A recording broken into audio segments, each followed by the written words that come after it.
How you doing, guys? Eric from RuleTheWasteland.com. Just want to make a quick video about an idea. It's kind of been bouncing around in my head for these past 10 years or so. No, I'm just joking, but that's the benefit of having this, is I can just throw my ideas out into the void and a couple of you guys will catch on to it and let me know what you think. So, like I was joking about, but not really, over the past 10 years I've talked a lot about the inflation versus deflation that we'll see when it comes down to the final days of our currency, our monetary system, whatever, but specifically our currency. And you know, for years there was always the deflationary people like the Harry Dents and the others who were just adamant that we would go the deflationary route. Really haven't heard too much from those people that I've seen, for probably obvious reasons, over the past couple years, as we see inflation just beginning to dramatically skyrocket, but not even close to what we could see in a true inflationary melt-up.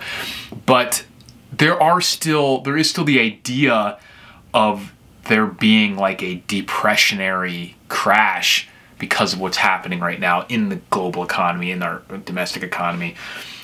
And the reason it seems so wild to me, I've always said that there's just, my mind cannot wrap around the idea of our just economic system, the way it is now, our financial system, withstanding that kind of collapse without going into a printing machine inflationary melt-up. And the primary reason for that is because for you to believe that that's possible, you have to believe that the government is capable of very quickly and very dramatically reducing its spending. And first of all, I just don't think that's literally even possible. I mean, technically, of course, it's possible, but if you think that that's even remotely in the realm of what could happen or what they would ever choose to do, then we go into what happens as a result of them drastically reducing. If you just take a look at the pie chart of the federal budget. So here we have the chart for the fiscal year 2023. And as usual, the three biggest federal programs are healthcare, pensions, and defense. And this should include, I believe, the discretionary and non-discretionary spending. And the interesting part that you'll see here is this interest of $396 billion. Just interest alone, which that's going to continue to skyrocket. So are they going to not pay that? Are they cutting that out?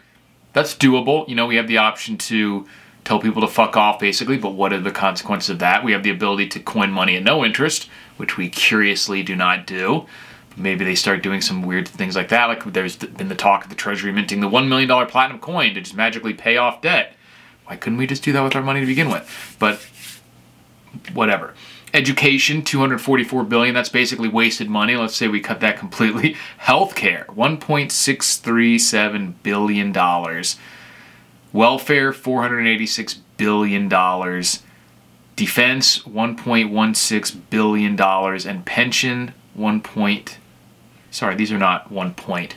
These are 1,000. Those are commas. So let me start over. Healthcare is 1.6 trillion, or 1,600 billions. Defense is 1.1 trillion. Pensions are 1.4 trillion. Welfare is $500 billion. Education's $250 billion.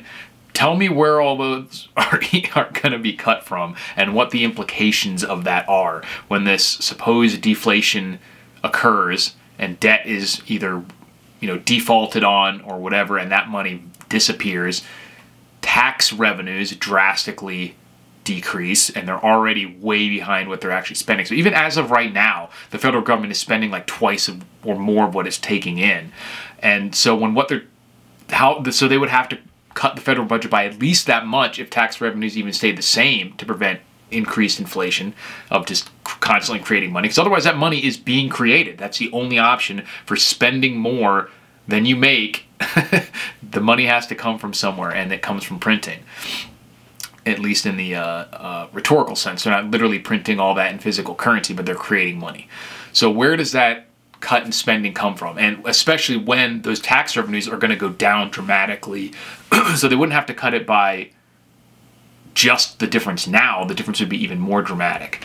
And welfare and other types of spendings are going to go way up because people are going to need that help. So the healthcare, you know, the Medicare, Medicaid, Social Security, Social Security might not go up, but Medicare, Medicaid, welfare checks, all that stuff will go up. Government services and everything that are needed for you know, Section 8 or any of that stuff, that's all going to go up as people continue to struggle. So where is that sudden and extreme cut in spending going to take place? And when you start to look at where it would have to happen, all these different areas, and by what magnitude, like insane magnitude, and then you realize what that's going to make the country look like, that you realize that there's never been a choice for them, that there's just, it's just impossible that they are ever going to do that, because it's like, it's suicide. It's suicide for the people that are in power. It's practically just suicide for the entire country. They're gonna always do the same thing. There's a reason why every country in history